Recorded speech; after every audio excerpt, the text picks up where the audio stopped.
कुदरत ने हम सबको एक हीरा बनाया है, बस शर्त यही है जो घिसेगा वो वही चमकेगा।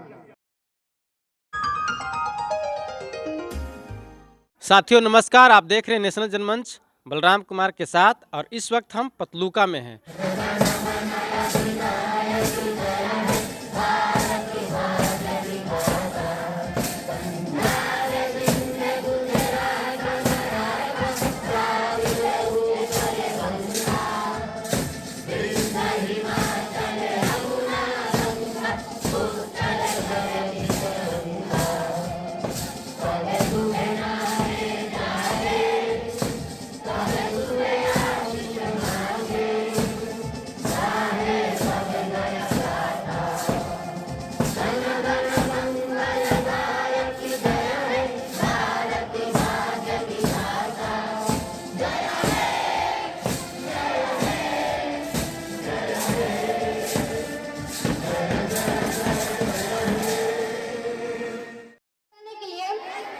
तथा उसके समस्त नागरिकों को सामाजिक, आर्थिक और राजनीतिक न्याय, विचार, अभिव्यक्ति, विश्वास, धर्म और उपासना की स्वतंत्रता, प्रतिष्ठा, अवसर की क्षमता प्रकट कराने के लिए तथा उस समय व्यक्तिगत राष्ट्रीय एकता और अखंडता सुनिश्चित कराने वाली क्षमता को बनाने के लिए आज हम दृढ़ संकल्प होकर अपनी विधान सभा को अंगीकृत, अधिनियमित और आत्मसमर्पित करते हैं।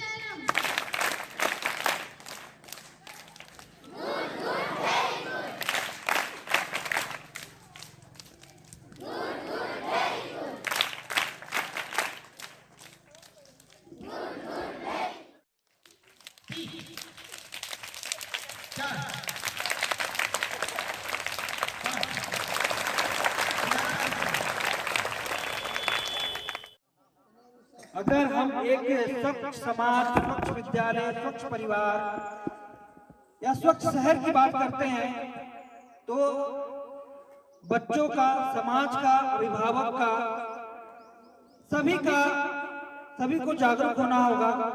और क्योंकि हम विद्यालय में बैठे हैं तो हम स्वच्छ विद्यालय की बात करेंगे तो हमारे विद्यालय के सबसे सुप्रीम जो प्रधानाध्यापक होते हैं उनके शिक्षक, अभिभावक, बच्चे, बाल संसद, बीना मंच, इन सभी का भरपूर सहयोग रहेगा, तभी हम एक स्वच्छ विद्यालय की परिकल्पना कर सकते हैं। बच्चे आप काफी संवेदनशील होते हैं, जो हम आपको सिखाएंगे वही आप घर परिवार में और समाज में करेंगे और समाज भी वैसा आप आगे चलकर वैसा ही बनेगा। तो अगर आप में स्वच्छता की आदत हो तो आप स्वच्छता की आदत को आगे भी चलाते रहेंगे, निभाते रहेंगे।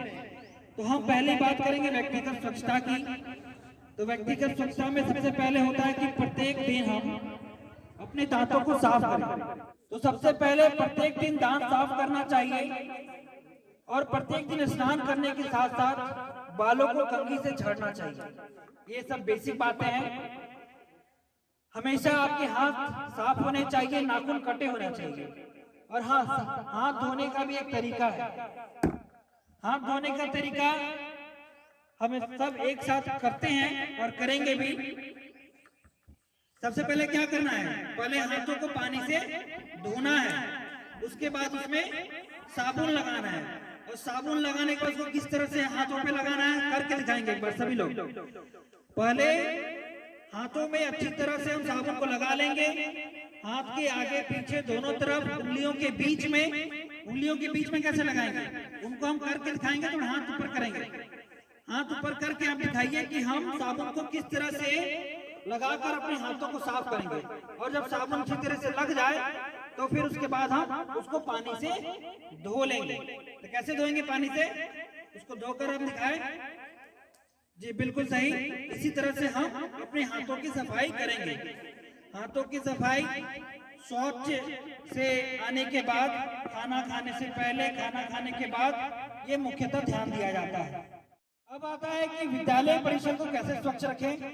तो इसके लिए हमें कुछ जरूरी सामान चाहिए होगा, जैसे डंडे वाला झाड़ू, बाल्टी, साबुन, डस्टबिन, ब्लीचिंग पाउडर, इन सबों की आवश्यकता पड़ती है ताकि विद्यालय में स्वच्छता रखी जाए। और जो विद्यालय में सूखा कचरा या गीला कचरा होता है उसके लिए अलग अलग डब्बा बना हुआ है, और सूखे कचरे को अलग और गीले कचरे को अलग। सूखा कचरा में प्लास्टिक, कागज, ये सब आ जाएगा, बॉटल, प्लास्टिक का केन, और जो गीला कचरा है उसमें फल सब्जियों के छिलके, ये सब चीज जो होते हैं, पत्तियां, ये सब गीले कचरे में हम उसको डालेंगे ताकि उसका खाद्य रूप में इस्तेमाल किया जा सके। अब आता है स्वच्छ शौचालय। विद्यालय में शौचालय को भी साफ सुथरा रखना जरूरी है, क्योंकि स्वच्छ शौचालय रहेगा तभी स्वच्छ शरीर होगा, क्योंकि उसमें हम रोज जाते हैं, प्रतिदिन जाते हैं नित्य क्रिया करने, तो उसका भी स्वच्छ होना बहुत जरूरी है। विद्यालय के आसपास को का जो क्षेत्र है वो भी शौच मुक्त हो, उसके आगे या अगल बगल कहीं भी किसी तरह का खुले में शौच ना होता हो, इस बात का भी हम ध्यान रखेंगे। हमारा विद्यालय का जो किचन है वो भी साफ सुथरा हो, मध्याह्न भोजन इसमें परोसा जाता है वो बर्तन साफ सुथरा हो, किचन सेट जो है वो अच्छी तरह से साफ सुथरा हो, उसमें किसी तरह का मकड़ी, छिपकली, झोल, मकड़े का जाल, ये सब चीज ना लगा हो, इस बातों का भी हम ध्यान रखेंगे। रसोइयों के कपड़े साफ सुथरे हो, उनके नाखून कटे हो, वो प्रत्येक दिन स्नान करके आती हो, और खाना परोसने वाले का जो भोजन होता है, जो बर्तन होता है, वो अच्छी तरह से साबुन से धुले हो। इसके अलावा जिन थालियों में बच्चों को खाना परोसा जाता है उसको भी रोज साबुन से धुलवाया जाए। ये सब करने से ही आपको एक साफ सुथरे बर्तन में भोजन मिलेगा, और साफ सुथरे बर्तन में जब भोजन मिलेगा तभी वो भोजन जो है आपके शरीर में एक अच्छा पोषण के रूप में काम करेगा। अब आता है बच्चों के स्वयं की साफ सफाई। जो छोटे बच्चे होते हैं तो उनमें साफ सफाई का अभ्यास हमें निरंतर कराते रहना है।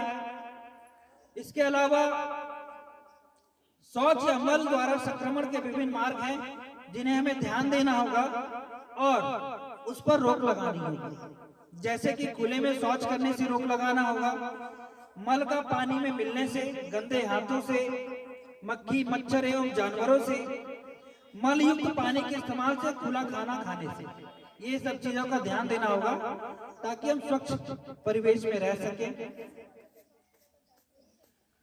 अब आता है बच्चों के स्वास्थ्य से संबंधित कुछ जानकारियां हैं जिन्हें आप ध्यान देंगे और इसे अपने घर पर भी बताएंगे। आपको जब भी कुछ इस तरह की जानकारी दी जाती है तो उसको आप अपने परिवार के बीच साझा कीजिए।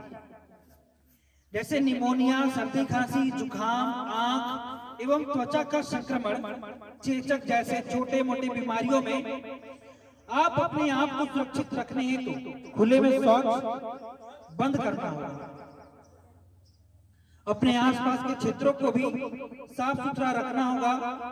अतः आप अपने विद्यालय के स्वस्थ परीक्षण हेतु स्थानीय आशा कार्यकर्ता एएनएम की मदद से माह में एक बार हेल्थ कैंप का आयोजन करवा सकते हैं। ऐसा जब भी गांव में आम बैठक होता है, आम सभा बुलाई जाती है, तो उसमें यह प्रस्ताव रखा जा सकता है कि कम से कम महीने में एक बार आशा कार्यकर्ता या एएनएम आए जो कि आपके हेल्थ का चेकअप करेगा, क्योंकि हेल्थ चेकअप होगा तो उससे आपको पता चलेगा कि आपके गांव में, आपके परिवेश में कितनी स्वस्थ लोग हैं जिन्हें बीमारियां नहीं हैं और ऐसा कैसे हो रहा है, या अगर बीमारियां हो रही हैं तो ये भी क्यों हो रहा है।